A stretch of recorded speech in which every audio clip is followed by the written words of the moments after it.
എന്നുള്ളം ചൊല്ലുന്നു. എന്നും യേശു എൻ്റെ കൂടെയുണ്ടെങ്കിൽ ഭയം തെല്ലും വേണ്ടെന്നുള്ളം ചൊല്ലുന്നു. എന്നും താതൻ എൻ്റെ കൂടെയുണ്ടെങ്കിൽ എന്തും സാധ്യമാണെന്നുള്ളം ചൊല്ലുന്നു. എന്നും യേശുവിൻ്റെ കൂടെയുണ്ടെങ്കിൽ ഭയം തെല്ലും വേണ്ടെന്നുള്ളം ചൊല്ലുന്നു.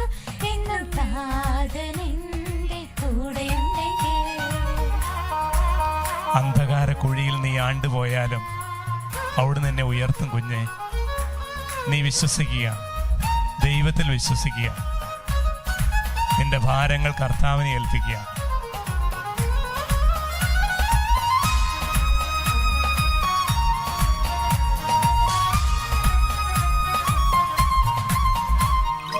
അന്ധകാരക്കുഴിയിൽ ഞാൻ ആണ്ടുപോയാലും അമ്പേ എൻ ജീവിതം തകർന്നെന്നാലും. അന്ധകാരക്കുഴിയിൽ ഞാൻ ആണ്ടുപോയാലും അമ്മേ എൻ ജീവിതം തകർന്നെന്നാലും. ആദിമന്തം കൂടെ നിൽക്കും അരുമനാഥൻ ആഴത്തിൽ നിന്നെന്നെ ഉയർത്തിടുവാൻ. ആദിയന്തം കൂടെ നിൽക്കും അരുമനാഥൻ ആഴത്തിൽ നിന്നെന്നെ ഉയർത്തിടുവാൻ. എന്ത് സാധ്യമാണെന്നുള്ളം ചൊല്ലുന്നു. എന്നും യേശു എൻ്റെ കൂടെയുണ്ടെങ്കിൽ ഭയം തെല്ലും വേണ്ടെന്നുള്ളം ചൊല്ലുന്നു. എന്നും താതൻ എൻ്റെ കൂടെയുണ്ടെങ്കിൽ. ഫിലിപ്പി ലേഖനം 4-ാം അധ്യായം 13-ാം വാക്യം. എന്നെ ശക്തനാക്കുന്നവരിലൂടെ എനിക്കെല്ലാം ചെയ്യാൻ സാധിക്കും. പ്രിയപ്പെട്ട കുഞ്ഞെ, പരീക്ഷയുടെ ഒരുക്കത്തിൻ്റെ ഈ ദിവസങ്ങളിൽ നീ ഭയപ്പെട്ടിരിക്കുകയാണോ? നിന്റെ മനസ്സിലൂടെ കടന്നു പോകുന്ന നിരവധിയായ ആകുലതകൾക്ക് കർത്താവ് നിനക്ക് മറുപടി നൽകും. അവിടുന്ന് നിന്നെ ശക്തനാക്കും. നെഹെമ്യ 2:20. സ്വർഗത്തിലെ ദൈവം ഞങ്ങൾക്ക് വിജയം നൽകും. ആ ദൈവത്തിൻ്റെ കരങ്ങളിലേക്ക് പരീക്ഷയെക്കുറിച്ചുള്ള എല്ലാ പേടിയും അസ്വസ്ഥതകളും നീ വിട്ടുകൊടുത്തുകൊണ്ട് കരങ്ങൾ ഉയർത്തി ഒന്ന് പ്രാർത്ഥിക്കുക. സ്വർഗത്തിലേക്ക് കരങ്ങൾ ഉയർത്തി നമുക്ക് ഒരുമിച്ച് ദൈവത്തെ സ്തുതിക്കാം. Hallelujah, hallelujah, hallelujah, hallelujah, hallelujah, hallelujah. യേശുവേ ആരാധന, യേശുവേ മഹത്വം. Hallelujah, hallelujah, hallelujah, hallelujah, hallelujah, hallelujah, hallelujah, hallelujah.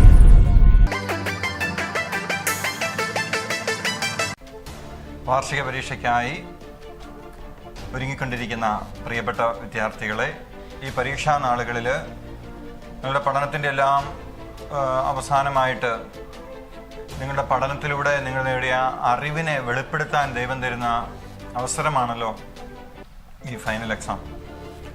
10-12 ക്ലാസ്സുകളിലെ കുട്ടികളെ സംബന്ധിച്ചിടത്തോളം ഈ ഫൈനൽ എക്സാം നിങ്ങളുടെ ഭാവിയെ നിർണയിക്കുന്ന പരീക്ഷകളാണ്. അതുകൊണ്ട് തന്നെ ഈ പരീക്ഷയ്ക്ക് അതിൻ്റെതായ ഗൗരവമുണ്ട്. നമുക്ക് ഈ ഭൂമിയിൽ ആകെ ഒരു ജീവിതമേ ഉള്ളൂ. ദൈവം ദാനമായി നൽകിയ, നമ്മളാരും ആവശ്യപ്പെടാതെ തന്നെ ദൈവത്തിൻ്റെ പദ്ധതി പ്രകാരം ഈ ഭൂമിയിൽ ദൈവം നമ്മെ സൃഷ്ടിച്ചു. ദൈവം നമുക്ക് നൽകുന്ന ഈ മനോഹരമായ അവസരത്തെ നന്നായി ഉപയോഗിക്കുവാൻ, ഞാൻ ആരായി തീരണമെന്നാണോ ദൈവം ആഗ്രഹിക്കുന്നത് അതായിത്തീരാൻ ആവശ്യമായ എല്ലാ കൃപകളും ഈശോ തന്നുകൊണ്ടിരിക്കുകയാണ്. ആ കൃപകളിൽ ഒന്നാണ് ഈ പരീക്ഷ. അതുകൊണ്ട് ഈ ദൈവം തന്ന അവസരം നന്നായി ഉപയോഗിക്കാനുള്ള അനുഗ്രഹം ദൈവം നമുക്ക് നൽകും. അപ്പം നമ്മൾ അതിനുവേണ്ടി എന്താണ് ചെയ്യേണ്ടത്? ഒരു പരീക്ഷയ്ക്ക് തയ്യാറെടുക്കുമ്പോൾ നമ്മൾ നന്നായിട്ട് അതിനുവേണ്ടി ഒരുങ്ങണം. യുദ്ധത്തിന് വേണ്ടി സൈന്യം തയ്യാറാവുന്നത് പോലെ, ഓട്ടത്തിന് വേണ്ടി ഒരു വാഹനത്തെ ഒരുക്കുന്നത് പോലെ, എഴുതുവാനായി പേന തയ്യാറാക്കുന്നത് പോലെ ഈ പരീക്ഷയ്ക്ക് വേണ്ടി നമ്മൾ നമ്മളെ തന്നെ ഒരുക്കണം. നമ്മൾ ഒരുങ്ങുക എന്ന് പറയുമ്പോൾ നമുക്കറിയാം, ഏതെങ്കിലും ഒരു വസ്തുവിനെ ഒരുക്കുക എളുപ്പമാണ്. ഒരു വാഹനത്തെയോ അല്ലെങ്കിൽ പേനയെയോ ഒക്കെ ഒരുക്കൽ എളുപ്പമാണ്. പക്ഷെ നമ്മൾ ഒരു കാര്യത്തിന് വേണ്ടി ഒരുങ്ങുക എന്ന് പറയുമ്പോൾ നമ്മൾ ശ്രദ്ധിക്കേണ്ട ഒരു കാര്യം, മനുഷ്യൻ എന്ന് പറയുന്നത് കേവലം ഈ ശരീരം മാത്രമല്ല, ശരീരം, മനസ്സ്, ആത്മാവ്, അല്ലെ? ഈ 3 ഘടകങ്ങളും ചേർന്നതാണ് മനുഷ്യൻ എന്ന് പറയുന്നത്. ഈ മനുഷ്യന്റെ 3 തലത്തിലും ഒരുക്കം നടക്കണം.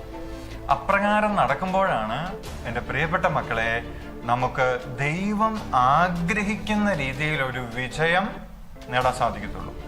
ദൈവം ആഗ്രഹിക്കുന്ന രീതിയിൽ വിജയം നേടിയാലേ ദൈവം ആഗ്രഹിക്കുന്ന ഒരു ജീവിതാന്തസ്സിൽ അല്ലെങ്കിൽ ഒരു പൊസിഷനിൽ നമ്മളെല്ലാവരും എത്തിച്ചേരുകയുള്ളൂ. അതുകൊണ്ട് നമുക്ക്, നിങ്ങൾ പരീക്ഷയുടെ ഏറ്റവും അടുത്ത ദിവസങ്ങളാണ് അല്ലേ? അപ്പോൾ നിങ്ങൾക്ക് ഒത്തിരിയേറെ പഠിക്കാനുണ്ട്, പഠിച്ച കാര്യങ്ങളൊക്കെ ഒന്ന് റിവിഷൻ ചെയ്യാനുണ്ട്, ഒക്കെ തിരക്കുകളൊക്കെ ഉണ്ടെങ്കിലും ഈ ഒരു സമയം നിങ്ങൾ ഒരുക്കത്തിനായിട്ട് മാറ്റിവെക്കുകയാണ്. നല്ല ശാന്തമായ ഒരു മനസ്സോടെ, വിശുദ്ധമായ ആത്മാവോടെ, ആരോഗ്യമുള്ള ശരീരത്തോടെ നമുക്ക് ഈ പരീക്ഷയെ നേരിടണം. അതിനുവേണ്ടി തയ്യാറാകാൻ വേണ്ടിയാണ് ദൈവം ഇപ്രകാരം നിങ്ങൾക്ക് ഈ അവസരം ഒരുക്കി തരുന്നത്. അതുകൊണ്ട് ഒന്നാമതായി ഒരുക്കം നടക്കേണ്ടത് നമ്മുടെ ആത്മാവിൻ്റെ തലത്തിലാണ്. നമുക്കറിയാം, മനുഷ്യന് ആത്മാവുണ്ട് അല്ലേ? ആത്മാവുണ്ട്. ഈ ആത്മീയ തലത്തിൽ നല്ലൊരു ഒരുക്കം നടക്കണം. എന്താണ് ആത്മീയ തലത്തിൽ എങ്ങനെയാണ് ഒരുക്കം നടക്കേണ്ടത്? നമുക്കറിയാം, ആത്മാവിൻ്റെ ഒരുക്കം എന്ന് പറയുന്നത് ആത്മാവിൻ്റെ വിശുദ്ധിയാണ്. ആത്മാവിൻ്റെ വിശുദ്ധി നഷ്ടപ്പെടുമ്പോഴാണ് ഒരു മനുഷ്യന് ദൈവ സാന്നിധ്യം നഷ്ടപ്പെടുന്നത്. എന്ന് പറഞ്ഞാൽ, മനുഷ്യനെ ദൈവം സൃഷ്ടിച്ചപ്പോൾ എൻ്റെ മക്കളെ എങ്ങനെയാണ് നമ്മൾ ഉൽപ്പത്തി പുസ്തകത്തിൽ വായിക്കുന്നത്? മണ്ണ് കൊണ്ട് മനുഷ്യൻ്റെ രൂപം ഉണ്ടാക്കി ദൈവം എന്ത് ചെയ്തു? ദൈവത്തിൻ്റെ ആത്മാവിനെ മനുഷ്യനിലേക്ക് ഉച്ഛ്വസിച്ചു അല്ലേ? അപ്പോൾ മനുഷ്യൻ എന്ത് ചെയ്തു? ജീവനുള്ളവനായി എഴുന്നേറ്റ് നിന്നു. സത്യത്തിൽ നമുക്കൊരു ശരീരം ഉണ്ടായിരുന്നാലും, മനസ്സുണ്ടായിരുന്നാലും, ആത്മാവുണ്ടായിരുന്നാലും, നമ്മുടെ ശരീരത്തിൻ്റെ, മനസ്സിൻ്റെ, ആത്മാവിൻ്റെ എല്ലാ കഴിവുകളെയും വേണ്ട രീതിയിൽ പെർഫോം ചെയ്യാൻ നമുക്ക് സാധിക്കണമെങ്കിൽ എന്ത് വേണം? ദൈവത്തിൻ്റെ ആത്മാവിൻ്റെ ഒരു പ്രവർത്തനം വേണം. ഈ പരീക്ഷയുടെ സമയത്ത് നിങ്ങൾക്ക് ഏറ്റവും ആവശ്യമായിരിക്കുന്ന ഒരു കാര്യമാണത്. പരിശുദ്ധാത്മാവിൻ്റെ, ദൈവാത്മാവിൻ്റെ ഒരു പ്രവർത്തനം നമ്മളിൽ നടക്കണം. അപ്പോൾ നമ്മുടെ ബുദ്ധിയെ, ഓർമ്മയെ, ഭാവനയെ, കഴിവുകളെ എല്ലാം വേണ്ട രീതിയിൽ ഉപയോഗിക്കാനായിട്ട് അപ്പോൾ നിങ്ങൾക്ക് എല്ലാവർക്കും സാധിക്കും. അതിന് ഏറ്റവും അത്യന്താപേക്ഷിതമായ കാര്യം എന്ന് പറയുന്നത് ആത്മാവിനെ ഒരുക്കുക എന്നുള്ളതാണ്. ആത്മാവിൻ്റെ ഒരുക്കം എന്ന് പറയുന്നത് ആത്മാവിൻ്റെ വിശുദ്ധിയാണ്. ജീവിതത്തിൽ ഏതെങ്കിലും തരത്തിലുള്ള പാപമോ, വെറുപ്പോ, വിദ്വേഷമോ, മറ്റ് നിരാശ ചിന്തകളോ എല്ലാം നമ്മുടെ ജീവിതത്തിൽ കടന്നു വന്നിട്ടുണ്ടെങ്കിൽ, പാപചിന്തകൾ, പാപകരമായ പ്രവൃത്തികൾ, അതുവഴിയൊക്കെ ഏതെങ്കിലും അശുദ്ധി, അവിശ്വാസം നമ്മുടെ ആത്മാവിലേക്ക് കടന്നു വന്നിട്ടുണ്ട്, അതെല്ലാം നീക്കി നമ്മുടെ ആത്മാവിനെ വിശുദ്ധീകരിച്ചുകൊണ്ട് പരീക്ഷയ്ക്ക് വേണ്ടി ഒരുങ്ങണം. ആത്മാവിനെ വിശുദ്ധീകരിക്കാൻ ഏറ്റവും എളുപ്പമുള്ള മാർഗം എന്ന് പറയുന്നത് നല്ലൊരു കുമ്പസാരം. നന്നായിട്ട് ശാന്തമായ ഒരിടത്തിരുന്ന് ഒരുങ്ങി കഴിഞ്ഞ നാളുകളെയൊക്കെ ഒന്ന് പരിശോധിക്കണം. കാരണം 10ാം ക്ലാസ്, 12ാം ക്ലാസ് എന്ന് പറയുമ്പോൾ ഒരു ടേണിംഗ് പോയിന്റാണ്. അപ്പം ഇതുവരെ നടന്നു വന്ന വഴികളെ എന്ത് ചെയ്യണം? ഒന്ന് ശാന്തമായിരുന്നു ഒന്ന് ചിന്തിക്കണം. ദൈവത്തിൻ്റെ സന്നിധിയിൽ ഒന്ന് ചിന്തിച്ചു നോക്കി എന്തെല്ലാം പാളിച്ചകളും, എന്തെല്ലാം പോരായ്മകളും, ഏതെല്ലാം പാവങ്ങളും തിന്മകളൊക്കെ നമ്മുടെ ജീവിതത്തിൽ കടന്നു വന്നിട്ടുണ്ടോ? എല്ലാ മനുഷ്യരുടെ ജീവിതത്തിലും പാളിച്ചകളും പോരായ്മകളൊക്കെ വരും. ദൈവസന്നിധിയിൽ ഇരുന്ന് അതിനെ തിരിച്ചറിഞ്ഞ്, ദൈവമേ എനിക്ക് തെറ്റുപറ്റിപ്പോയി എന്ന് പറഞ്ഞ് ഉള്ളിലൊന്ന് ആ പാപത്തെ ഓർത്ത് കരഞ്ഞ് കുമ്പസാരക്കൂട്ടിലേക്ക് കടന്നു ചെന്ന് വൈദികന്റെ രൂപത്തിലിരിക്കുന്ന ഈശോയോട് നമ്മുടെ പാപങ്ങളെല്ലാം മനസ്താപത്തോടെ ഏറ്റുപറയണം. അപ്പോൾ ആ വൈദികന് ഈശോ നൽകിയിരിക്കുന്ന യേശുക്രിസ്തുവിൻ്റെ അധികാരം ഉപയോഗിച്ച്, പാപമോചനത്തിനുള്ള അധികാരം ഉപയോഗിച്ച് ഇന്നുവരെ സംഭവിച്ച എല്ലാ പാപത്തിൻ്റെ ബന്ധനങ്ങളിൽ നിന്നും നിനക്ക് മോചനം ഈശോ നൽകും. Praise the Lord. ഹല്ലേലൂയ. അതുകൊണ്ട് എൻ്റെ പ്രിയപ്പെട്ട മക്കളെ, ആത്മാവിനെ വിശുദ്ധീകരിക്കണം, അതിനുവേണ്ടി തയ്യാറാകണം. ഇനി ആത്മാവിനെ വിശുദ്ധീകരിച്ച് കഴിയുമ്പോൾ അപ്പോൾ തന്നെ സംഭവിക്കുന്നതെന്നറിയാവോ? പരിശുദ്ധാത്മാവിൻ്റെ പ്രസാദവരം നമ്മളിൽ നിറയും. നിങ്ങൾക്കെല്ലാവർക്കും അറിയാം, ക്രൈസ്തവരെ, കത്തോലിക്കരെ സംബന്ധിച്ചിടത്തോളം മാമോദീസ സ്വീകരിച്ചപ്പോൾ തന്നെ ദൈവത്തിൻ്റെ ആത്മാവ് നമ്മിലേക്ക് കടന്നു വന്നിട്ടുണ്ട്. കൂദാശകളിലൂടെ എല്ലാം ഈ ആത്മാവിൻ്റെ അഭിഷേകം നമ്മളിലേക്ക് കടന്നു വരുന്നുണ്ട്. എന്നാൽ പാപത്തിൻ്റെ ഫലമായിട്ട് നമ്മുടെ ആത്മാവിലെ ദൈവ സാന്നിധ്യം കുറഞ്ഞു പോവുകയും ദൈവത്തിൻ്റെ ഇടപെടലുകളും ദൈവത്തിൻ്റെ പ്രവർത്തനങ്ങളും കുറഞ്ഞു പോവുകയും ചെയ്യുന്നത് വഴിയായിട്ട് നമുക്ക് വേണ്ട രീതിയിൽ ദൈവഹിതപ്രകാരം അല്ലെങ്കിൽ ദൈവത്തിൻ്റെ ഇഷ്ടപ്രകാരം ജീവിക്കാൻ പറ്റാതെ വരികയാണ്. അപ്പം നമ്മൾ ഓർക്കേണ്ടത്, ഇങ്ങനെ കുമ്പസാരിക്കുന്ന സമയത്ത് തന്നെ എന്ത് സംഭവിക്കുന്നറിയാവോ? ഈശോയുടെ പീഡാസഹനത്തിൻ്റെ യോഗ്യതയാൽ നമ്മളിലെ പാപങ്ങളെല്ലാം നീങ്ങിപ്പോവുകയും അപ്പോഴെന്താ സംഭവിക്കും? നമ്മൾ വിശുദ്ധി നമ്മളിലേക്ക് കടന്നു വരികയും പരിശുദ്ധാത്മാവ് പെട്ടെന്ന് നമ്മൾ പ്രവർത്തിക്കാനായിട്ട് തുടങ്ങും. അതാണ് പരിശുദ്ധാത്മാവിൻ്റെ പ്രസാദവരം എന്ന് പറയുന്നത്. അപ്പോൾ ഈ പ്രസാദവരം, അതായത് ദൈവാത്മാവിൻ്റെ പ്രവർത്തനം നമ്മൾ ഉണ്ടാകുന്ന സമയം മുതൽ എന്ത് സംഭവിക്കുന്നറിയാം പ്രിയപ്പെട്ട മക്കളെ? നമ്മൾ ആത്മാവിൽ ശക്തി പ്രാപിക്കും. ആത്മബലം എന്ന് കേട്ടിട്ടില്ലേ? ആത്മബലം. നമ്മുടെ ശരീരം അല്പം ആരോഗ്യം കുറഞ്ഞതായിരുന്നാലും, മനസ്സ് അല്പം വേദനകൾ നിറഞ്ഞതായിരുന്നാലും, വേദനയും മുറിവൊക്കെ കുറവുകളൊക്കെ ഉള്ളതായിരുന്നാലും, ആത്മബലമുണ്ടെങ്കിൽ നമ്മുടെ മനസ്സും ശരീരവും ശക്തമാകും. വേണ്ട രീതിയിൽ മനസ്സും ശരീരവും പ്രവർത്തിക്കാനായിട്ട് തുടങ്ങും. അതുകൊണ്ടാണ് ഭാരതീയ സങ്കല്പ പ്രകാരം ഒരു വിദ്യാർത്ഥി എന്ന് പറയുന്നത് ബ്രഹ്മചാരി ആയിരിക്കണമെന്നാണ് പറയപ്പെടുന്നത്. വിദ്യാർത്ഥി സമം ബ്രഹ്മചാരി. ബ്രഹ്മചാരി എന്ന് പറഞ്ഞാൽ എന്താണ് അതിൻ്റെ അർത്ഥം? ബ്രഹ്മത്തിൽ ചരിക്കുന്നവൻ, ഈശ്വരനിൽ ജീവിക്കുന്നവൻ, ദൈവത്തോടൊപ്പം ജീവിക്കുന്നവനാണ് വിദ്യാർത്ഥി. യഥാർത്ഥ വിദ്യാർത്ഥിയാകാനായിട്ട് പറ്റുള്ളൂ. വിദ്യാർത്ഥി എന്ന വാക്കിൻ്റെ അർത്ഥം എന്താണ്? വിദ്യ അർത്ഥിക്കുന്നവൻ, അല്ലേ? വിദ്യ നേടാൻ ആഗ്രഹിക്കുന്നവൻ. എൻ്റെ പ്രിയപ്പെട്ട മക്കളെ, വിദ്യ എന്ന് പറഞ്ഞാൽ അറിവാണ്, അല്ലേ? അറിവിൻ്റെ ഉറവിടം എന്ന് പറയുന്നത് ദൈവമാണ്. കാരണം ഈ ഭൂമിയിലുള്ള സകല ചരാചരങ്ങളെയും എല്ലാ ഗ്രഹങ്ങളെയും എല്ലാം സൃഷ്ടിച്ചത് ദൈവമാണ്. ഈ ഭൂമിയിലെ എല്ലാ പ്രതിഭാസങ്ങളും ദൈവത്തിൻ്റെ സ്വന്തമാണ്, അല്ലേ? സയൻസും സോഷ്യലും ലാംഗ്വേജും എല്ലാ സബ്ജക്ട്സും ദൈവത്തിൽ നിന്നാണ്, അല്ലെ? ദൈവമാണ് എല്ലാം സൃഷ്ടിച്ചത്. അതുകൊണ്ട് അതിനെക്കുറിച്ച് വേണ്ട വിധം മനസ്സിലാക്കാനായിട്ടുള്ള കൃപ ദൈവത്തിലൂടെ ലഭിക്കണം. എവിടെയാണല്ലോ പല ശാസ്ത്രജ്ഞന്മാരെയും നമ്മൾ അവരുടെ ജീവചരിത്രം പഠിക്കുമ്പോൾ കാണാം, അവരൊക്കെ ഒത്തിരി ദൈവവിശ്വാസികളായിരുന്നു, ഒത്തിരി പ്രാർത്ഥിക്കുന്നവരായിരുന്നു. ദൈവം നൽകുന്ന ചില ബോധ്യങ്ങളാണ്, ചില തിരിച്ചറിവുകളാണ്, ചില വെളിപാടുകളാണ് പല കണ്ടുപിടുത്തങ്ങളുടെയും അടിസ്ഥാനമായി നിൽക്കുന്നത്. അതുകൊണ്ട് എൻ്റെ പ്രിയപ്പെട്ട മക്കളെ, ആത്മാവിൽ ഈ വിശുദ്ധി പാലിച്ചുകൊണ്ട് ദൈവത്തോട് ചേർന്ന് ഒരു ബ്രഹ്മചാരിയെ പോലെ ജീവിച്ചുകൊണ്ട് നമ്മൾ പഠിക്കാൻ തയ്യാറായാൽ എന്തു സംഭവിക്കും? വേണ്ട രീതിയിൽ അത് മനസ്സിലാക്കാൻ, ഉൾക്കൊള്ളാൻ, ബോധ്യപ്പെടാൻ കഴിവുള്ളവരായി നമ്മൾ മാറുകയാണ്. അതുകൊണ്ടാണ് ജ്ഞാനത്തിൻ്റെ പുസ്തകം 1:4, വിസ്ഡം 1:4 ഇപ്രകാരം നമ്മളോട് പറയുകയാണ്. ജ്ഞാനത്തിൻ്റെ പുസ്തകം 1-ാം അധ്യായം 4-ാം വാക്യത്തിൽ പ്രകാരം പറയുകയാണ്, ജ്ഞാനം കപട ഹൃദയത്തിൽ പ്രവേശിക്കുകയില്ല, പാപത്തിന് അടിമയായ ശരീരത്തിൽ വസിക്കുകയുമില്ല. എന്താണ് അവിടെ പറഞ്ഞത്? ജ്ഞാനം കപട ഹൃദയത്തിൽ എന്ന് പറഞ്ഞാൽ ഉള്ളിൽ സ്നേഹമില്ലാത്ത, ഉള്ളിൽ ദൈവത്തോട് സ്നേഹമില്ല, ദൈവവിശ്വാസമില്ല, നന്മയില്ല, വിശുദ്ധിയില്ല.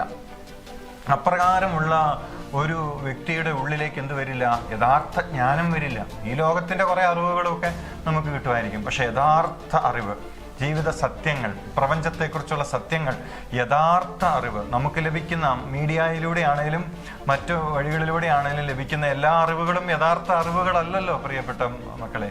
യഥാർത്ഥമായ അറിവിനാൽ നിറഞ്ഞ് പക്വതയുള്ളവരായിട്ട് നമുക്ക് നേരാൻ സാധിക്കുന്നത് നമ്മൾ ദൈവത്തോടൊപ്പം വിശുദ്ധമായ ഒരു ജീവിതം നയിക്കുമ്പോൾ കപട ഹൃദയത്തിൽ പ്രവേശിക്കുകയില്ല. ഒപ്പം പറയാണ്, പാപത്തിന് അടിമയായ ശരീരത്തിൽ ജ്ഞാനം വസിക്കില്ല. ചിലർക്ക് എല്ലാം അറിയാം, പക്ഷെ പാപത്തിൽ മുഴുകി കഴിയുമ്പോൾ ഒന്നും പ്രാക്ടിക്കലാക്കാൻ പറ്റത്തില്ല, വസിക്കില്ല. പാപത്തിന് അടിമയായ ശരീരത്തിൽ എന്ത് സംഭവിക്കില്ല? അറിവ് വസിക്കില്ല. അതുകൊണ്ട് പാപം നീക്കി നമ്മളെ തന്നെ വിശുദ്ധീകരിച്ച് നമ്മൾ എന്ത് ചെയ്യണം? ദൈവത്തോട് ചേർന്ന് ഈ പരീക്ഷയ്ക്ക് വേണ്ടി തയ്യാറാണ്. കുറച്ച് ദിവസങ്ങളേ ഉള്ളൂ. പരമാവധി ദൈവത്തോട് നമുക്ക് അടുത്ത് നിൽക്കാം. യാക്കോബ് ശ്ലീഹായുടെ ലേഖനം 1-ാം അധ്യായം 5-ാം വാക്യത്തിൽ പറയുന്നത് അത് തന്നെയാണല്ലോ. നിങ്ങളിൽ ജ്ഞാനം കുറവുള്ളവൻ ദൈവത്തോട് ചോദിക്കുക, അവന് അത് ലഭിക്കും എന്നാണ് അവിടെ തിരുവചനം പറയുന്നത്. നിങ്ങളിൽ ജ്ഞാനം കുറവുള്ളവൻ ദൈവത്തോട് ചോദിക്കുക, അവന് അത് ലഭിക്കും എന്ന് പറഞ്ഞാൽ അതിൻ്റെ അർത്ഥം ഇത് തന്നെയാണ്. ദൈവത്തോട് ചേർന്ന് നിൽക്കുമ്പോൾ നമ്മൾക്ക് നമ്മൾ ചിന്തിക്കുന്നതിനപ്പുറത്ത് അറിവ് സ്വന്തമാക്കാൻ നമുക്ക് ഓരോരുത്തർക്കും സാധിക്കും. അതുകൊണ്ടാണ് ജെറമിയ 33:3 നമ്മൾ ഇപ്രകാരം വായിക്കുന്നത്, എന്നെ വിളിക്കുക, ഞാൻ നിനക്ക് മറുപടി നൽകും, നിന്റെ ബുദ്ധിക്ക് അതീതമായ മഹത്വം നിഗൂഢവുമായ കാര്യങ്ങൾ ഞാൻ നിനക്ക് വെളിപ്പെടുത്തും. കേട്ടോ, ജെറമിയ 33:3, എന്നെ വിളിക്കുക, ഞാൻ നിനക്ക് മറുപടി നൽകും, നിന്റെ ബുദ്ധിക്ക് അതീതമായ മഹത്വം നിഗൂഢവുമായ കാര്യങ്ങൾ ഞാൻ നിനക്ക് വെളിപ്പെടുത്തും തിരുവചനം പറയുകയാണ്. വീണ്ടും ജ്ഞാനത്തിന്റെ പുസ്തകത്തിൽ തന്നെ നമ്മൾ വായിക്കുന്നുണ്ട്, 6-ാം അധ്യായം 21-ാം വാക്യം ഇപ്രകാരം നമ്മൾ വായിക്കുന്നുണ്ട്, ദൈവം നൽകുന്നില്ലെങ്കിൽ ജ്ഞാനം എനിക്ക് ലഭിക്കുകയില്ലെന്ന് ഞാൻ അറിഞ്ഞു. ജ്ഞാനത്തിൻ്റെ പുസ്തകം ആരുടേതാണെന്ന് നമുക്കറിയാം, സോളമൻ്റെ പുസ്തകമാണ്. സോളമൻ എഴുതിയതാണെന്നാണ് പറയപ്പെടുന്നത്. സോളമൻ എന്ന് പറഞ്ഞാൽ ലോകത്തിലേക്ക് വെച്ച് ഏറ്റവും വലിയ ജ്ഞാനിയായിട്ടാണ് അറിയപ്പെടുന്നത്. അദ്ദേഹം പറയുകയാണ്, ദൈവം നൽകുന്നില്ലെങ്കിൽ ജ്ഞാനം എനിക്ക് ലഭിക്കുകയില്ലെന്ന് ഞാൻ അറിഞ്ഞു. വീണ്ടും സോളമൻ്റെ ഒരു പ്രാർത്ഥനയുണ്ട് ജ്ഞാനത്തിൻ്റെ പുസ്തകത്തിൽ തന്നെ. നമ്മൾ 9-ാം അധ്യായം 10-ാം വാക്യത്തിൽ നമുക്ക് കാണുന്നുണ്ട്, വിശുദ്ധ സ്വർഗത്തിൽ നിന്ന് അങ്ങയുടെ മഹത്വത്തിൻ്റെ സിംഹാസനത്തിൽ നിന്ന് ജ്ഞാനത്തെ അയച്ചു തരണമേ. കേട്ടോ, സോളമൻ്റെ പ്രാർത്ഥനയാണ്, വിശുദ്ധ സ്വർഗത്തിൽ നിന്ന് അങ്ങയുടെ മഹത്വത്തിൻ്റെ സിംഹാസനത്തിൽ നിന്ന് ജ്ഞാനത്തെ അയച്ചു തരണമേ എന്ന്. അതുപോലെ തന്നെ ഏശയ്യാ പ്രവാചകന്റെ പുസ്തകം 54-ാം അധ്യായം 13-ാം വാക്യത്തിൽ നമ്മൾ വായിക്കുന്നുണ്ട്, കർത്താവ് നിന്റെ പുത്രരെ പഠിപ്പിക്കും, അവർ ശ്രേയസാർജിക്കും. കേട്ടോ, കർത്താവ് പഠിപ്പിക്കും, കർത്താവ് പഠിപ്പിക്കുന്നവൻ ശ്രേയസാർജിക്കും. അപ്പോൾ എൻ്റെ പ്രിയപ്പെട്ട മക്കളെ, ദൈവത്തോട് ആത്മാവിനെ വിശുദ്ധീകരിച്ച് നമ്മൾ ചേർന്ന് നിൽക്കുമ്പോൾ ദൈവത്തിൻ്റെ ഒരു പഠിപ്പിക്കലിന് നമ്മൾ വിധേയമാകും. ദൈവത്താൽ നമ്മൾ ജ്ഞാനമുള്ളവരാക്കപ്പെടും. അപ്പോൾ നമ്മൾ പഠിക്കുന്ന പാഠഭാഗങ്ങളാണെന്നാലും ഒക്കെ നമുക്ക് വേണ്ട രീതിയിൽ മനസ്സിലാക്കാനും മനസ്സിൽ സൂക്ഷിക്കാനും പേപ്പർ കിട്ടുമ്പോൾ അതിൻ്റെ ഉത്തരങ്ങളൊക്കെ നന്നായിട്ട് ഉത്തരക്കടലാസിൽ എഴുതുവാനും ഒക്കെയുള്ള കഴിവ് നമുക്ക് കിട്ടും. അതുപോലെ എൻ്റെ പ്രിയപ്പെട്ട മക്കളെ, കൊളോസസ് എന്നെഴുതിയ ലേഖനം 3-ാം അധ്യായം 23-ാം വാക്യത്തിൽ നമ്മൾ ഇപ്രകാരം വായിക്കുന്നുണ്ട്.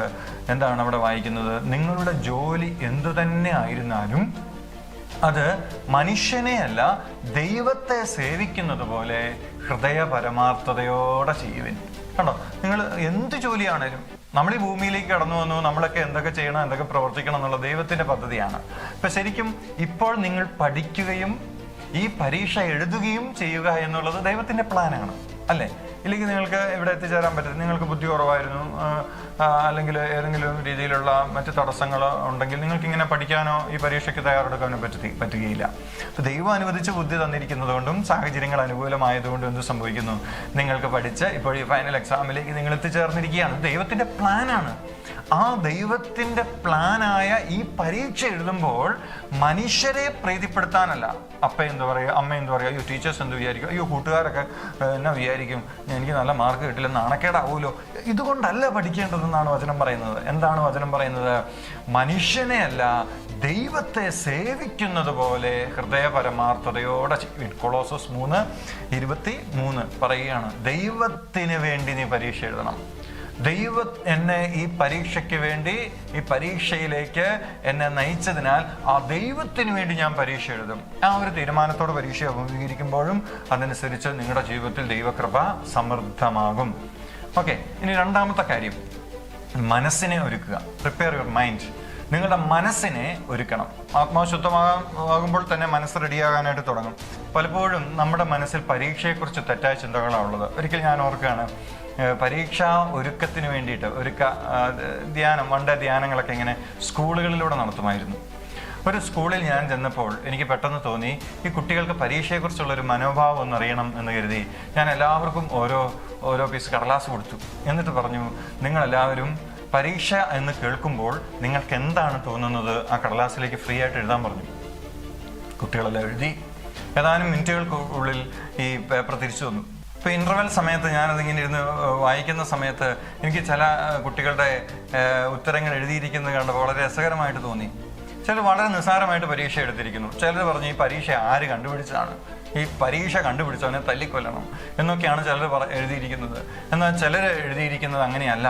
വളരെ കുറച്ച് കുട്ടികൾ അവരെഴുതിയിരിക്കുന്ന പരീക്ഷ ഉള്ളതുകൊണ്ടാണല്ലോ ഞങ്ങൾക്ക് വിജയം നേടാൻ പറ്റുന്നത്, ഞങ്ങളുടെ അറിവുകളെ നന്നായിട്ട് പരിശോധിക്കാനായിട്ട് സാധിക്കുന്നത്, അതുകൊണ്ട് പരീക്ഷയെ ഞാൻ ഇഷ്ടപ്പെടുന്നു, പരീക്ഷ നല്ലതാണെന്നൊക്കെ പറഞ്ഞ് അങ്ങനെ ആ രീതിയിൽ പോസിറ്റീവായിട്ട് കണ്ടവരുമുണ്ട്. പക്ഷെ ഭൂരിഭാഗം പേര്, ഏതാണ്ട് 75% കുട്ടികൾ ഞാൻ കണ്ടത് പരീക്ഷയെ നെഗറ്റീവായിട്ടാണ് കാണുന്നത്. ഈ പരീക്ഷ ഇത് വന്നല്ലോ, ഇത് എഴുതണമല്ലോ, ഇത് ആര് കണ്ടുപിടിച്ചു, അങ്ങനെയുള്ള ചിന്തകൾ കടന്നു വരികയും അപ്പോഴെന്ത് സംഭവിക്കുന്ന അറിയാമോ എൻ്റെ പ്രിയപ്പെട്ട മക്കളെ? നമ്മുടെ മനസ്സുകൊണ്ട് പരീക്ഷയെ നമ്മൾ ഇഷ്ടപ്പെടാതെ വരുമ്പോൾ പരീക്ഷ അടുക്കുമ്പോഴത്തേക്കും മനസ്സെന്ത് ചെയ്യും? അടഞ്ഞു പോകും. മനസ്സടഞ്ഞു പോകും എന്ന് പറഞ്ഞാൽ മനസ്സ് തുറന്നിരിക്കില്ല. മനസ്സിന് പരീക്ഷയെ സന്തോഷത്തോടെ സ്വീകരിക്കാൻ പറ്റില്ല. മനസ്സ് ഡള്ളാകും. മനസ്സ് ഡള്ളായാൽ, മനസ്സടഞ്ഞു പോയാൽ ശരീരത്തിൻ്റെ കഴിവുകളും അടഞ്ഞു പോകും. അതുകൊണ്ട് എൻ്റെ പ്രിയപ്പെട്ട മക്കൾ ഓർക്കുന്നത്, പരീക്ഷയെ നമ്മൾ ഭയത്തോടെ നോക്കുന്ന ഒരു മനോഭാവം മാറ്റി പരീക്ഷയെ പോസിറ്റീവായിട്ട് നമുക്ക് സമീപിക്കാൻ പറ്റണം. കാരണം ഇത് നമ്മുടെ ജീവിതത്തിന് അനിവാര്യമായ ഒരു കാര്യമാണ്. ഈ പരീക്ഷ ഇത് നല്ലതാണ്, ഇതുവഴിയാണ് എനിക്ക് വരാൻ പറ്റുന്നത്, കുറച്ചുകൂടെ ഹയർ സ്റ്റഡീസിനൊക്കെ നമുക്ക് പോകുവാനായിട്ട് സാധിക്കുന്നത് എന്ന സത്യം നമ്മൾ ഓർക്കണം. അങ്ങനെ ചിന്തിക്കുമ്പോൾ തന്നെ എന്ത് സംഭവിക്കുന്ന അറിയാമോ? പരീക്ഷയുമായി ബന്ധപ്പെട്ട എല്ലാ സ്ട്രെസ്സും മാനസിക സമ്മർദ്ദങ്ങളെല്ലാം നമ്മൾ നീങ്ങിപ്പോകാനായിട്ട് തുടങ്ങും. പരീക്ഷയെ പോസിറ്റീവായിട്ട് നമ്മൾ കാണാനായിട്ട് തുടങ്ങുമ്പോൾ പലരും പരീക്ഷയെ നോക്കുന്നത് ഈ കുട്ടി നോക്കുന്നത് പോലെയാണ്. കണ്ടില്ലേ, ആ കുട്ടി ഭയപ്പെട്ട് എന്തോ കണ്ട് പേടിച്ച് നോക്കുന്നു. ഇതുപോലെയാണ് പലരുടെയും മനസ്സിൻ്റെ അവസ്ഥ പരീക്ഷയെക്കുറിച്ച് ചിന്തിക്കുമ്പോൾ. സത്യത്തിൽ ഭയം പിശാചിൻ്റെ വലിയൊരു തന്ത്രമാണ്. ദൈവം മനുഷ്യനെ ഭൂമിയെ സൃഷ്ടിച്ചു ദൈവത്തോടൊപ്പം സന്തോഷത്തോടെ ജീവിക്കാൻ, സ്നേഹത്തോടെ ജീവിക്കാൻ, ഉത്സാഹത്തോടെ ജീവിക്കാൻ. ഭയപ്പെടാൻ ഇവിടെ ഒന്നുമില്ല. എന്നാൽ എന്ത് ചെയ്യുന്നറിയാമോ? മനുഷ്യന്റെ കഴിവുകളെ എല്ലാം തടയാൻ അല്ലെ നിർവീര്യമാക്കാൻ കഴിവുള്ള ഒന്നാണ് ഭയം എന്ന വികാരം. ഭയം ഓവറായി കഴിഞ്ഞാൽ ചെറിയ പേടിയൊക്കെ നല്ലതാണ് അല്ലേ? ഒരു പാമ്പിനെ കാണുമ്പോൾ ചെറിയൊരു പേടിയുണ്ടാവും. അപ്പോൾ അതിനകത്ത് നമുക്ക് ശക്തി വേണ്ടെടുത്ത് കരുതലോടെ അതിനെ ഓടിക്കാനോ നശിപ്പിക്കാനോ സാധിക്കും. അങ്ങനെ അപകടങ്ങളിൽ നിന്നൊക്കെ രക്ഷ നേടാനായിട്ട് ചെറിയൊരു ഭയം വേണം. പരീക്ഷയോട് എടുക്കുമ്പോൾ ചെറിയൊരു പേടി വേണം. എന്തിനു വേണ്ടിയാണ്? പരീക്ഷയ്ക്ക് വേണ്ടി നിന്നിട്ട് തയ്യാറെടുക്കാൻ. പക്ഷെ ഭയം ഓവറാകുമ്പോൾ, ഭയം അധികമാകുമ്പോൾ എന്ത് സംഭവിക്കുന്നറിയാവോ? നമ്മുടെ കഴിവുകൾ ചുരുങ്ങിപ്പോകാൻ, മനസ്സടഞ്ഞു പോകാൻ, കഴിവ് ചുരുങ്ങിപ്പോകാൻ അത് കാരണമായിട്ട് തീരുകയാണ്. അതുകൊണ്ട് പ്രിയപ്പെട്ട മക്കളെ, ഭയം നമ്മളിൽ നിന്ന് അകലണം. പരീക്ഷയെ പേടിക്കേണ്ട കാര്യമില്ല.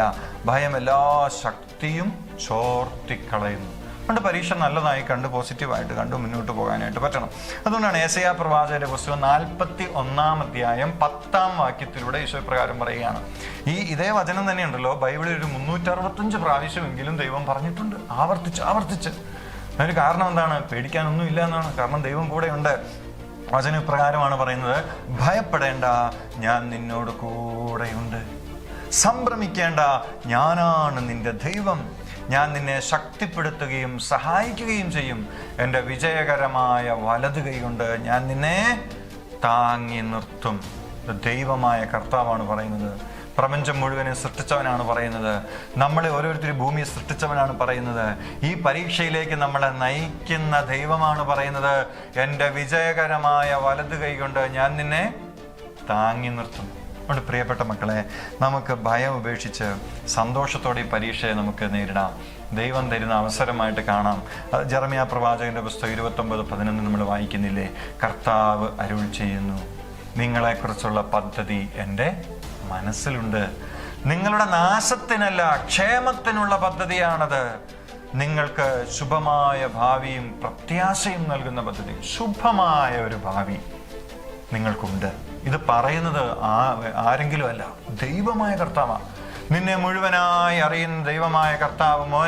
മോളെ, ഇപ്പോൾ ഈ ക്ലാസ്സിൽ പങ്കെടുത്തുകൊണ്ടിരിക്കുന്ന നിങ്ങൾ ഓരോരുത്തരോടും ഈശോ വ്യക്തിപരമായി ജെറമ്യാ 29:11 പറയുകയാണ്, നിന്നെക്കുറിച്ചൊരു പ്ലാൻ എനിക്കുണ്ട്. അത് നാശത്തിനുള്ളതല്ല, ശുഭമായ ഭാവിയും പ്രതീക്ഷയും നൽകുന്ന ഒരു പദ്ധതി നിനക്കുണ്ട്. നീ എന്ത് ചെയ്യണം? ആത്മാവിനെ വിശുദ്ധീകരിക്കണം. മനസ്സിൽ നിന്ന് പേടി അകറ്റി, പരീക്ഷയോടുള്ള നെഗറ്റീവായിട്ടുള്ള ചിന്തകൾ അകറ്റിയിട്ട് പരീക്ഷയെ ദൈവം തരുന്ന അവസരമായിട്ട്, ഉയരാനുള്ള അവസരമായി കണ്ട് അതിനെ സ്വീകരിച്ച് പരീക്ഷയ്ക്ക് വേണ്ടി ഒരുങ്ങുക. ആനന്ദത്തോടെ പരീക്ഷ അഭിമുഖീകരിക്കുക. നേരത്തെ കണ്ട കുട്ടിയെ പോലെയല്ല, ഈ കുട്ടിയെ പോലെ പരീക്ഷ എന്ന് കേൾക്കുമ്പോൾ വലിയ ആനന്ദത്തോടുകൂടെ ആ പരീക്ഷയെ അഭിമുഖീകരിക്കാനായിട്ട് തയ്യാറെടുപ്പ് നടത്തണം. ആവേശത്തോടെ തയ്യാറെടുപ്പ് നടത്തണം. നിങ്ങൾക്കറിയാത്തില്ലേ ദാവീദിന്റെയും ഗോലിയാത്തിന്റെയും കഥ? സത്യത്തിൽ ദാവീദ് ഒരു ചെറിയ മനുഷ്യനായിരുന്നു. ഗോലിയാത്തിനെ കുറിച്ച് പറയുന്ന അവന് ഭയങ്കര പൊക്കം അല്ലെ, വലിയൊരു മനുഷ്യനായിരുന്നു. ഈ മനുഷ്യൻ എന്ത് സംഭവിച്ചു? ഇസ്രായേൽക്കാരെ മുഴുവനും വെല്ലുവിളിച്ചുകൊണ്ട് ഇസ്രായേൽ സൈന്യത്തിന് മുമ്പിൽ നിൽക്കുകയാണ്. അവൻ പറയാണ്, ഇസ്രായേൽക്കാരിൽ ആർക്കെങ്കിലും ഒരാൾക്ക് വന്ന് എന്നെ തോൽപ്പിക്കാൻ സാധിക്കുമോ? തോൽപ്പിക്കുന്നില്ലെങ്കിൽ ഇസ്രായേൽക്കാർ മുഴുവനും ഫിലിസ്ത്യരുടെ അടിമകളാക്കപ്പെടും. അപ്പൊ ഈ അവസരത്തില് ഇസ്രായേലിന്റെ രാജാവായ സാവൂളും സൈനികരെല്ലാം പേടിച്ച് വിറച്ച് നിൽക്കുകയാണ്. കാരണം ഈ മനുഷ്യനെ കാണുമ്പോൾ തന്നെ അവർക്ക് അങ്ങോട്ട് നോക്കാൻ പോലും പറ്റുന്നില്ല. അത്രയ്ക്കും ഭീകരനായ ഒരു മനുഷ്യൻ. ഈ സമയത്താണ് ദാവീദ് അവിടേക്ക് കടന്നു വരുന്നത്. നിങ്ങൾ വായിച്ചിട്ടുണ്ട്. ദാവീദ് ചേട്ടന്മാരോട് ഇന്ന് ചോദിക്കുന്നുണ്ട്, ചേട്ടന്മാരെ എന്തുകൊണ്ട് അവനെതിരെ നിങ്ങൾ യുദ്ധം ചെയ്യുന്നില്ല? അവരൊക്കെ പേടിച്ച് നിൽക്കുകയാണ്. ഇവന്റെ ആ വാക്ക് കേട്ട് അസ്വസ്ഥപ്പെടുകയാണ്. അതേസമയം ദാവീദ് ഈ സമയത്ത് സാവൂൾ രാജാവിൻ്റെ അടുത്ത് നിന്ന് ധീരതയോടെ പറയുന്നുണ്ട്, രാജാവേ, ആരും പോകുന്നില്ല, ഞാൻ പോകാം, ഞാനതിന് തയ്യാറാണ്. എന്തൊരു ചങ്കൂറ്റമാണ് ആ മനുഷ്യൻ കാണിക്കുന്നത്, ദാവീദ് കാണിക്കുന്നത്. പ്രിയപ്പെട്ടവരെ, ഒരു ബാലൻ എന്നാണ് ദാവീദിനെ കുറിച്ച് പറയുന്നത്. ഈ ചെറുപ്പക്കാരനായ ദാവീദ് എന്താണ് ഇപ്രകാരം പറയാൻ കാരണം? അവനെക്കുറിച്ച് പറയുന്നത്, അവൻ പരിശുദ്ധാത്മാവിനാൽ അഭിഷേകം ചെയ്യപ്പെട്ടിരുന്നു. പരിശുദ്ധാത്മാവിന്റെ നിറവ് ദാവീദിനുണ്ടായിരുന്നു. അങ്ങനെ ഉണ്ടായിരുന്നതിനാൽ ഈ ലോകത്തുള്ള ഒന്നിനെയും പേടിക്കുന്നില്ല. ഈ സൈന്യം മുഴുവനും ശാവൂൽ രാജാവും ഗോലിയാത്തിന്റെ ഭയാനകമായ രൂപം കണ്ട് പേടിച്ചു നിൽക്കുമ്പോൾ ദാവീദ് കണ്ടത് തൻ്റെ കൂടെയുള്ള ദൈവത്തെയാണ്. ഈ ഗോലിയാത്തിനേക്കാൾ, ഈ ലോകത്തുള്ള ഏറ്റവും വലിയ ശക്തിയേക്കാളും ശക്തനായ ദൈവം എൻ്റെ കൂടെയുണ്ട്, ഭയപ്പെടേണ്ട, ഞാൻ നിന്നോട് കൂടെയുണ്ട്. ആ ഒരു വ്യക്തമായ അവബോധത്തിൽ നിന്നുകൊണ്ട് ദാവീദ് പറയാണ്, ഞാൻ പോകാൻ രാജാവേ.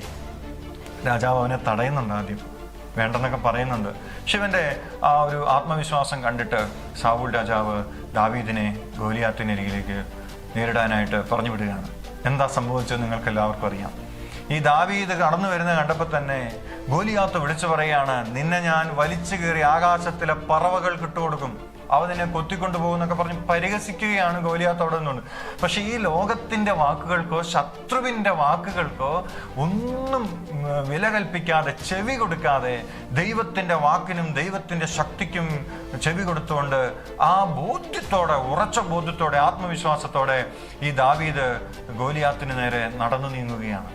എൻ്റെ പ്രിയപ്പെട്ട മക്കളെ, കയ്യിലിരുന്ന ഒരു കല്ലെടുത്ത് ഒരു കവണയിൽ വെച്ച് ദൈവനാമത്തിൽ അവൻ തൊടുത്തുവിട്ടത് ചെന്ന് പതിച്ചത് ഗോലിയാത്തിന്റെ നെറ്റിത്തടത്തിൽ, മർമ്മസ്ഥാനത്ത്. ഗോലിയാത്ത് മറിഞ്ഞു, മല പോലെ മറിഞ്ഞു വീണു. പൊടിപടലങ്ങൾ ഉയരുന്ന അന്തരീക്ഷത്തിലൂടെ ഓടിച്ചെന്ന് ദാവീദ് അവൻ്റെ നെഞ്ചിൽ കയറിയിരുന്ന് അവൻ്റെ അരയിൽ കിടന്ന വാള് വലിച്ചൂരി ഗോലിയാത്തിന്റെ തല വെട്ടിമാറ്റി. ഇസ്രായേൽക്കാരുടെ മുമ്പിൽ ആ തല ഉയർത്തിപ്പിടിച്ചിട്ട് ദാവീദ് പറഞ്ഞു, ഇതാ നമ്മുടെ ദൈവം, ശക്തനായ ദൈവം ഈ ശത്രുവിനെ നമ്മുടെ കയ്യിൽ ഏൽപ്പിച്ചിരിക്കുന്നു.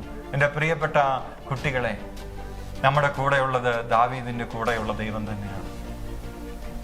അബ്രാഹത്തിന്റെയും ഇസ്ഹാക്കിന്റെയും യാക്കൂബിന്റെയും ദൈവമാണ്, ശക്തനായ ദൈവമാണ്. അവിടുന്ന് നിങ്ങളുടെ കൂടെ ഉണ്ടെങ്കിൽ നിങ്ങൾക്ക് ഈ പരീക്ഷയെ നന്നായിട്ട് അതിജീവിക്കാനായിട്ട് സാധിക്കും, നന്നായി പരീക്ഷയെ അഭിമുഖീകരിക്കുവാനായിട്ട്, വിജയം നേടുവാനായിട്ട് സാധിക്കും എന്ന് മനസ്സിലാക്കുക. അപ്പം അപ്രകാരം ഒരു ദൈവ സാന്നിധ്യ അവബോധത്തിലേക്ക് നമ്മൾ വരുമ്പോൾ എന്ത് സംഭവിക്കും? നമ്മുടെ മനസ്സ് ഫ്രീ ആകും. You are now entering a stress free zone. സ്ട്രെസ്സുകളില്ലാത്തൊരു മനസ്സോടുകൂടെ ഈ പരീക്ഷയെ അഭിമുഖീകരിക്കുവാനായിട്ട് നിങ്ങൾക്കപ്പോൾ സാധിക്കും.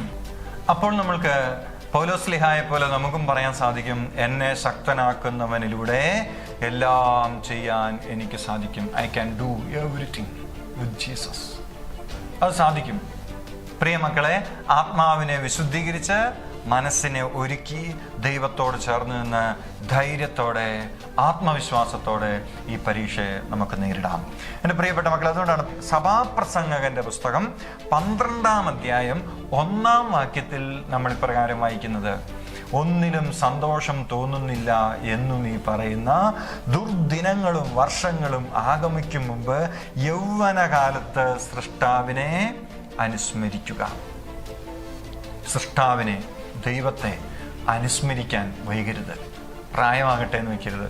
കുറച്ച് കഴിഞ്ഞിട്ട് ഇപ്പോൾ അടിച്ചു പൊളിച്ചങ്ങ് ജീവിക്കാം. അടിച്ചു പൊളിച്ചോളൂ. ദൈവത്തോടൊപ്പം അടിച്ചു പൊളിക്കണം. ദൈവത്തോടൊപ്പം ജീവിതം എൻജോയ് ചെയ്യണം. ദൈവത്തോടൊപ്പം. ഇല്ലെങ്കിൽ വചനം മുന്നറിയിപ്പ് വരികയാണ്, ഒന്നിലും സന്തോഷം തോന്നുന്നില്ല എന്ന് നീ പറയുന്ന ദുർദിനങ്ങളും വർഷങ്ങളും വരും. ഈ പരീക്ഷയെ നന്നായി അഭിമുഖീകരിച്ച് വിജയം നീ നേടുന്നില്ലെങ്കിൽ, ദൈവത്തെ കൂട്ടുപിടിച്ചുള്ളൊരു വിജയം നീ നേടുന്നില്ലെങ്കിൽ ദുർദിനങ്ങൾ വരും. ഒന്നിനും സന്തോഷം തോന്നാത്ത ദുർദിനങ്ങൾ. ആ സമയത്ത് കരഞ്ഞിട്ട് കാര്യമുണ്ടാവില്ല. പ്രഭാഷകൻ 25:3 ഇപ്രകാരം നമ്മൾ വായിക്കുന്നുണ്ട്, യൗവനത്തിൽ സമ്പാദിക്കാൻ കഴിയാത്ത നിനക്ക് വാർദ്ധക്യത്തിൽ എന്തു നേടാൻ കഴിയും? സമ്പാദിക്കേണ്ടത് ദൈവത്തോടൊപ്പമാണ്. ദൈവം കൂടെയുള്ളവന് സമ്പാദിക്കാൻ സാധിക്കും. പ്രഭാഷകൻ 25:3 നമ്മൾ ഇപ്രകാരം വായിക്കുന്നുണ്ട്, മനുഷ്യന്റെ വിജയം കർത്താവിൻ്റെ കരങ്ങളിലാണ്. മനുഷ്യന്റെ വിജയം കർത്താവിൻ്റെ കരങ്ങളിലാണ്. എൻ്റെ വിജയം കരങ്ങളിലുള്ളവൻ എൻ്റെ കൂടെ ഉണ്ടെങ്കിൽ നമ്മൾ പേടിക്കണോ? നിരാശപ്പെടണോ? അസ്വസ്ഥപ്പെടണോ? ടെൻഷൻ അടിക്കണോ? വേണ്ട. അവൻ എൻ്റെ കൂടെയുണ്ട്.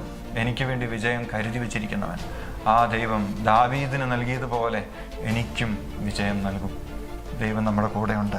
പരീക്ഷയ്ക്കായി ഒരുങ്ങുന്ന ദൈവത്തിൻ്റെ പ്രിയപ്പെട്ട മക്കളെ, നിങ്ങൾ ദൈവത്തിൽ ആശ്രയിച്ച് ഈ പരീക്ഷ എഴുതുക. നിങ്ങൾ മടുത്തു പോവുകയില്ല, നിങ്ങൾ പരാജയപ്പെട്ടു പോവുകയില്ല, നിങ്ങൾ പിന്തള്ളപ്പെടുകയില്ല. നിങ്ങൾക്ക് വിജയം തരുന്നവൻ നിങ്ങളുടെ കൂടെയുണ്ട്. എങ്ങനെയെങ്കിലും ഒരു വിജയമല്ല, ദൈവം തരുന്ന വിജയം, യഥാർത്ഥ വിജയം, അത് നേടാൻ നിങ്ങൾക്ക് സാധിക്കും. ജെറമ്യാ പ്രവാചകന്റെ പുസ്തകം 17-ാം അധ്യായം 7-8 വാക്യങ്ങളും ഈ പറഞ്ഞ കാര്യത്തെ സ്ഥാപിക്കുന്നതാണ്. അവിടെ ഇപ്രകാരം പറയാണ്: കർത്താവിൽ ആശ്രയിക്കുന്നവൻ അനുഗ്രഹീതൻ, അവൻ്റെ പ്രത്യാശ അവിടുന്ന് തന്നെ, അവൻ ആറ്റുതീരത്ത് നട്ട മരം പോലെയാണ്. ആറ്റുതീരത്ത് നട്ട മരം എങ്ങനെയാണ്? വീണ്ടും അതിൽ ബാക്കി പറയുകയാണ്: അത് വെള്ളത്തിലേക്ക് വേരൂന്നിയിരിക്കുന്നു, അത് വേനൽക്കാലത്തെ ഭയപ്പെടുന്നില്ല, അതിൻ്റെ ഇലകൾ എന്നും പച്ചയാണ്, വരൾച്ചയുടെ കാലത്തും അതിന് ഉത്കണ്ഠയില്ല, അത് ഫലം നൽകിക്കൊണ്ടേയിരിക്കും. എത്ര മനോഹരമായിട്ടാണ് ദൈവത്തിൽ ആശ്രയിക്കുന്ന ഒരു മനുഷ്യനെ കുറിച്ച് തിരുവചനത്തിലൂടെ പരിശുദ്ധാത്മാവ് പറയുന്നത്. എൻ്റെ പ്രിയപ്പെട്ട മക്കളെ, ജെറമ്യാ 17-7-8 വാക്യങ്ങളാണ് നമ്മൾ കേട്ടത്. കർത്താവിൽ ആശ്രയിക്കുന്ന ഒരു മനുഷ്യൻ ആറ്റുതീരത്ത് എന്ന് പറഞ്ഞാൽ പുഴയുടെ തീരത്ത് നടപ്പെട്ട ഒരു മരം പോലെയാണ്. അതിൻ്റെ വേര് എപ്പോഴും വെള്ളത്തിലാണ്. എൻ്റെ പ്രിയപ്പെട്ട കുഞ്ഞെ, നീ ജീവിക്കുന്ന കുടുംബം എങ്ങനെയുള്ളതായിക്കോട്ടെ, നിന്റെ ചുറ്റുപാടുകൾ എങ്ങനെയുള്ളതായിക്കോട്ടെ, എന്തെല്ലാം പരിമിതികളും പോരായ്മകളുമുള്ള കുട്ടിയായിക്കോട്ടെ, നീ ഓർക്കണം, നീ ദൈവത്തിൽ ആശ്രയിച്ച് ദൈവത്തോട് ചേർന്ന് ജീവിക്കുന്നവനാണെങ്കിൽ നിന്റെ വേര് ദൈവത്തിലാണ്. നമ്മുടെ വേര് ദൈവത്തിലാണ്. വരൾച്ചയെ, അല്ലെങ്കിൽ പ്രതിസന്ധികളെ, പ്രശ്നങ്ങളെ, മറ്റൊന്നിനെയും, പരീക്ഷകളെയോ ഒന്നും നമ്മൾ ഭയപ്പെടേണ്ട, ഉത്കണ്ഠ വേണ്ട. എന്ത് സംഭവിക്കും? ദൈവത്തിൻ്റെ ശക്തി എപ്പോഴും വേരുകളിലൂടെ നിങ്ങൾക്ക് ലഭിച്ചുകൊണ്ടിരിക്കും, ദൈവത്തിൽ നിന്ന് നമുക്ക് ലഭിച്ചുകൊണ്ടിരിക്കും. അതുകൊണ്ട് ദൈവത്തിൽ ആശ്രയിച്ച് നമുക്ക് ആത്മവിശ്വാസത്തോടെ ഈ പരീക്ഷയെ നമുക്ക് അഭിമുഖീകരിക്കാം. മനുഷ്യർക്ക് അസാധ്യമായത് ദൈവത്തിന് സാധ്യമാണ് എന്ന ലൂക്കായുടെ സുവിശേഷം 18-ാം അധ്യായം 27-ാം വാക്യം നമുക്ക് ഓർക്കാം. മനുഷ്യർക്ക് അസാധ്യമായത് ദൈവത്തിന് സാധ്യമാണ്. അതുകൊണ്ട് 3 തരത്തിലുള്ള ഒരുക്കങ്ങൾ ഈ പരീക്ഷയുമായി ബന്ധപ്പെട്ട്: 1, ആത്മാവിനെ വിശുദ്ധീകരിക്കുക; 2, മനസ്സിനെ ഒരുക്കുക, നെഗറ്റീവായിട്ടുള്ള ചിന്തകളെല്ലാം കളഞ്ഞ്; 3, ആരോഗ്യത്തോടെ പരീക്ഷയെ അഭിമുഖീകരിക്കുക. നിങ്ങൾക്കറിയാം, ആത്മാവും മനസ്സും വിശുദ്ധീകരിച്ചു കഴിഞ്ഞാൽ തന്നെ ശരീരം ഉഷാറായിക്കൊള്ളും.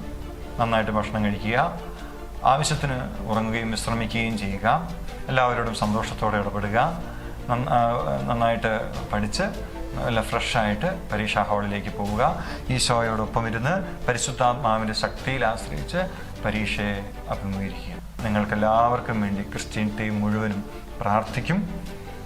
ഈശോയോടൊപ്പം പരീക്ഷ എഴുതുക. ഉന്നത വിജയം എല്ലാവർക്കും ലഭിക്കട്ടെ എന്ന് ആശംസിക്കുന്നു. Praise the Lord.